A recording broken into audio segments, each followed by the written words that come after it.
तुम्ही पाहत आहात MCN न्यूज मराठी।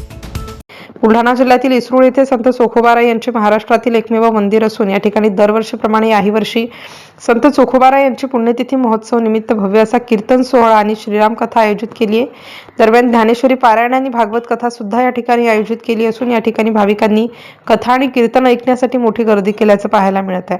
इसरूळ येथे दरवर्षी संत चोखोबा यांचा पुण्यतिथी उत्सव मोठ्या उत्साहात साजरा केला जातोय। महोत्सवाचे सांगतावेळी तब्बल 50,000 भाविकांना या ठिकाणी आमरसचे महाप्रसादही दिला जातोय।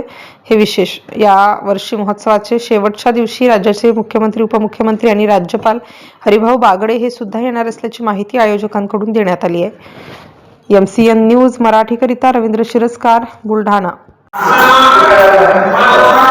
संत चोखोबारायांचा सोहळा किती वर्षापासून साजरा करतोय आणि कुठली महत्त्वाची लोक याला हजेरी लावतात?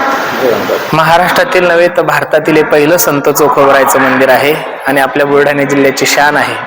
तसं मेहुणा राजा संत चोखोबारायचं जन्मस्थान मानतात, पण तेथे न मंदिर होता हे इसरूळ मंगरूळ या ठिकाणी भव्य दिव्य स्वरूपाचं मंदिर आहे। आणि गेल्या 5 वर्षापासून संत चोखोबारायचा उत्सव खूप थाटामाटात होतो आणि या कार्यक्रमाचं वैभव असं आहे, दरवर्षी काल्याच्या दिवशी कमीत कमी 30 ते 40 हजार लोकांना आमरस असतो।